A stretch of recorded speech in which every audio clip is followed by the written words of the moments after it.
Ladies and gentlemen, a very good Sunday morning to you. It's mid-morning. It's about 10:30. A lot of little extra chores here this morning. That got all finished up, and I went and enjoyed a Sunday morning in the house with some papers and coffee, a little bit of breakfast. Beautiful Sunday morning. We got a little haze coming down. That's not the right way to say it. We weren't supposed to have. We've got it a little bit. Hopefully it doesn't actually turn into actual rain. It's going to be a cloudy day all day today. We're going to go for a ride here in just a little bit. Why not? I ended up, first things first. Okay, this is my own damn fault. My own damn fault. I went a little too far in filling up stock tanks near the dead of winter. It's a tremendous help other than the cattle just getting their water from the automatic water in the shed over here, which I need to fix that ordeal. I went a little too far and I couldn't control it, and I ended up with a frozen stock tank, which is bad news. Let's just say 7 out of 10 times they're going to crack. Well, that's not good. There's a pretty healthy price tag behind these. Anyway, I didn't have much of a leak. It came from the bottom crimp. And anyway, I ended up taking some sealant. As you can see, I didn't do the greatest job, but I did the job. I did this yesterday afternoon. Sealed a bunch of places, mainly the bottom crimp, but then some other places as well. Why not, as I was doing it. And then I ended up picking up a can of, you can call it Flex Seal, because I guess that's about what it is. I guess we're going to call it a generic version. It's a on the can it says rubberized undercoat. Which would be probably for vehicles mostly, but after the sealant was put on, I got all the creases and everything else with that undercoat, and we're gonna see what happens. We'll see. That's my own damn fault. I've done that once before. A handful of years ago, and ruined a 2.5 by 7 foot tank, and completely ruined it. There's no fixing that. They don't give those things away, so we'll see what kind of a job I did. After this video, I'm going to be and we're going to go for a ride. We're going to go look at a field.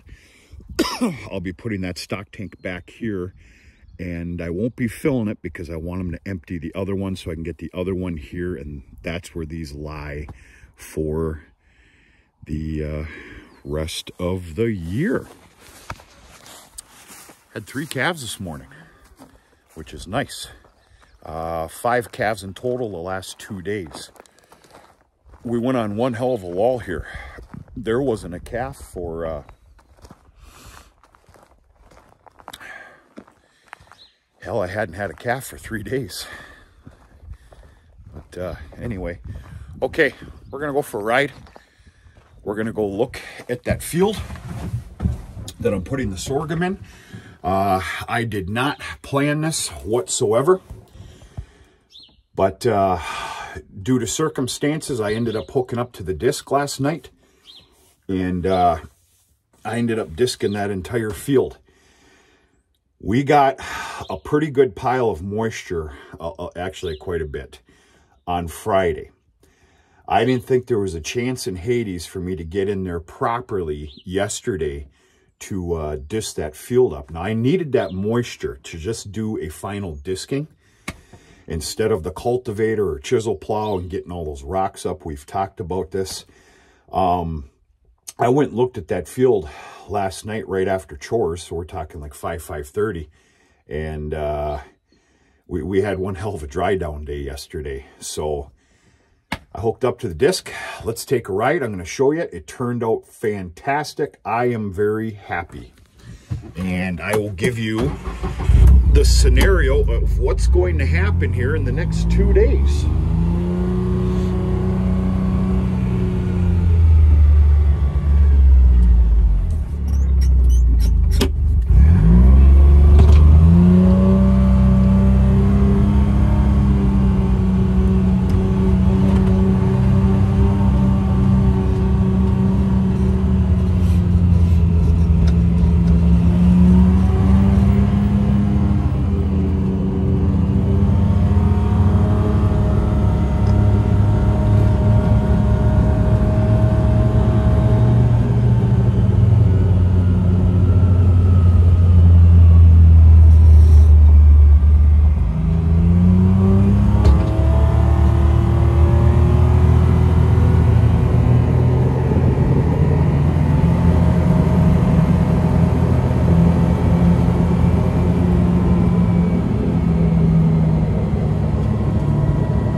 Pretty satisfied, very satisfied. So it worked. We needed some moisture, let that ground loosen up a little bit so those discs could get in the ground and kick up that dirt enough, and then also in an effort to push down some of that heavier spread, heftier, drier manure. So what's going to happen now, if I'd have had my affairs in order, I didn't think there was any way of touching that field yesterday. If I'd have had my affairs in order, I'd be broadcasting fertilizer on there. I'm going to put down some 19 and then a proper culty mulching.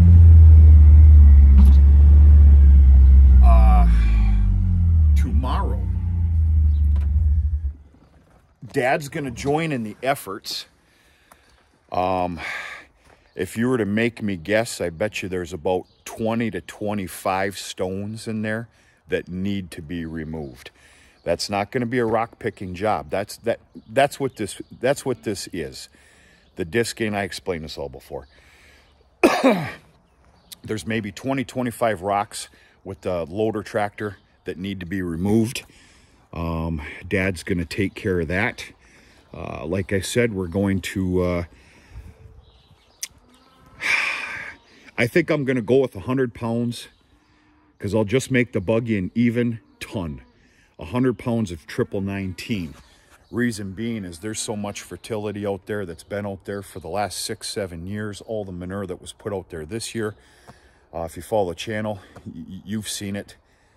So I'm going to try and skimp just a little bit, but I am going to put at least 100 pounds to the acre down. And actually, I'm going to consult with the mill tomorrow. It might be 100 pounds of urea to the acre, not 19. I'll let them tell me. And of course, it'll be based on all the manure that's out there. And then, of course, here's the Brilliant Culti Mulcher, which does just a fantastic job. Now, I ran this a little bit on that corn patch. I'm going to tell you something. Bearings went out on one of these. What was that, 2 years ago? And it was horrible. I mean, horrible. Well, I'm here to tell you something. The other evening when I ran this in preparation for the sweet corn planting, understand it's been sitting all year. I don't know if it was just kind of working itself loose, or it was the sound of some bearings that might need some attention. I don't know. That was absolutely awful. They definitely don't make these easy, but whatever. It's a very heavy piece of equipment. Right, Kitty? Right? Yep. And then the goal is to plant the sorghum on Tuesday. I think it's ready. I think the calendar says it's ready. The future outlook says go. We've had some chillier weather. To be honest with you, I could use a vest on as well. I'm not kidding you here. We're slated to get 33 degrees in the morning. 33 degrees. A lot of people are going to lose their gardens tomorrow morning that put them in early. But that's about it. In the meantime, I try and scratch in some lawn work where I can. I always make it work, whether it's just an hour here, an hour there, or maybe I got an entire evening, I do the whole damn thing, which isn't very often. So I try and sneak some in a little bit here and there. New blades on lawnmowers is a fantastic thing. I can tell you that right now. I ended up putting some new blades on that Cub Cadet that I got. And what a huge difference. If it dries out a little bit later on today, I'm gonna hit some more grass just to keep things proper. We gotta keep them up, you know. These things gotta be done too. But that's it. Other than that, the other big thing on my plate here this week, Wednesday, everything drops. Bull test, bull fertility test. It's at a very good pal of mine's, a fellow cattleman, very reputable cattleman in the area. He holds the annual bull test at his facility because it's a nice facility. That, and he's a good cordial man, and everybody come on over. And it's also in an effort to help split up the bill. So there's quite a few of us. I think he said there's 24 bulls being tested for Wednesday. I'm definitely going to go there with my my 2 3-year-olds, and then if there's time, I'm going to head there, come back, offload them, and then head there with a couple of the yearlings. If there's time for that. I don't know. Wednesday is completely and fully reserved for at least 4 bulls to be tested. The rest of them will be tested here at my facility, we'll call it, by my vet, who has recently acquired all the tools and everything that's needed to perform that fertility test, which I think is fantastic. And we'll go from there. All right, folks, I've been lazy all morning here. I need to get my butt in gear and see what I can get done. We're going to talk to you sooner than later.